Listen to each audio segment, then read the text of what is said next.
बलूचिस्तान में पाकिस्तान की सेना को लगातार भारी नुकसान उठाना पड़ रहा है। पहले 450 से भरी जाफरा एक्सप्रेस को किडनैप करना, अपहरण करना, जिसमें 214 बंधकों को मार गिराने का दावा किया गया।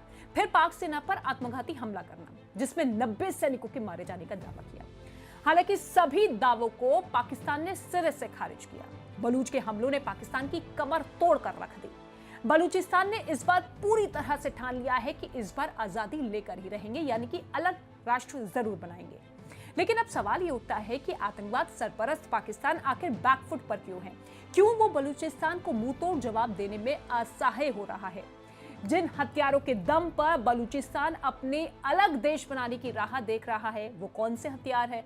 किस देश से वो हथियार लेता है और पाकिस्तान इस युद्ध में किस पर निर्भर है? आइए इस वीडियो के जरिए आपको बताते हैं। देखिए, जानकार मानते हैं कि इसके पीछे एक बड़ी वजह यह हो सकती है कि पाकिस्तान जो है पूरी तरीके से चीन पर निर्भर है। चीन से मिले हथियार ही पाकिस्तान इस्तेमाल कर रहा है। और स्टॉकहोम इंटरनेशनल पीस रिसर्च यानी कि सिप्री के मुताबिक 2019 से 2024 के बीच पाकिस्तान ने अपने 81% हथियार चीन से खरीदे। इससे पहले के वर्षों में अगर नजर डालें तो यह आंकड़ा 74% तक पहुंचा। यानी चीन पर पाकिस्तान की निर्भरता लगातार बढ़ी है। इस बढ़ती सैन्य साझेदारी ने इस्लामाबाद की जो रक्षा क्षमता है उसको मजबूत तो किया, लेकिन सीमित कर दिया। मगर इसके साथ ही कई गंभीर जोखिम भी पाकिस्तान अब देख रहा है। देखिए, पाकिस्तान जो है लंबे समय से अपनी रक्षा जरूरतों के लिए भारी देशों पर पूरी तरीके से डिपेंडेंट रहा है। चीन के साथ सालों से सहयोग के कारण पाकिस्तान की घरेलू हथियार बनाने की जो क्षमता है वो सीमित हो गई। और इसी तरह पाकिस्तान की नौसेना और मिसाइल सिस्टम भी चीनी तकनीक पर निर्भर है। चीन से पाकिस्तान ने लंबी दूरी की टोही drone, type 0548 guided missile, frigate और 600 से ज्यादा VT-4 बैटल टैंक खरीदे। लेकिन चीनी हथियारों की गुणवत्ता और उनकी विश्वसनीयता को लेकर कई बार सवाल उठते रहे। चीन के घटिया हथियारों ने अंतर्राष्ट्रीय स्तर पर कई देशों को मुश्किल में डाल दिया। चीन से हथियार खरीदने वाले देशों को घटिया क्वालिटी, रखरखाव की समस्या और तकनीकी खराबी का सामना करना पड़ा, जिससे उनकी सैन्य क्षमता पर उलट असर पड़ा। इसके बावजूद चीन लगातार अपने हथियारों का प्रचार प्रसार खूब कर रहा है। कई देशों ने चीनी हथियार खरीदे, लेकिन ये हथियार युद्ध में कारगर साबित नहीं हुए। आप देखिए, बांग्लादेश, पाकिस्तान, म्यांमार जैसे देशों के लिए चीन के हथियार निराशाजनक साबित हुए। चीन के सबसे बड़े ग्राहक के तौर पर पाकिस्तान ही रहा और युद्ध के दौरान हथियारों की परफॉर्मेंस ही मायने रखती है।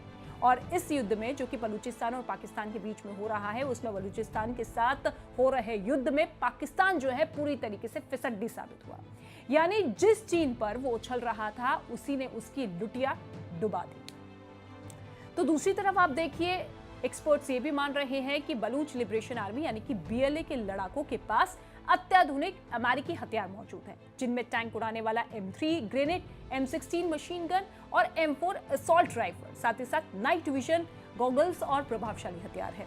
ऐसे में जब पाकिस्तानी सेना चीनी हथियारों के भरोसे लड़ रही है और बलोच लड़ाके अमेरिका निर्मित आधुनिक हथियारों से लैस है, तो ये साफ तौर पर समझा जा सकता है कि तकनीक स्तर पर भी पाकिस्तानी सेना पिछड़ रही है। वैसे बलूच सेना के लड़ाके ईरान और अफगानिस्तान में संचालित काले बाजारों से भी हथियार खरीदते हैं।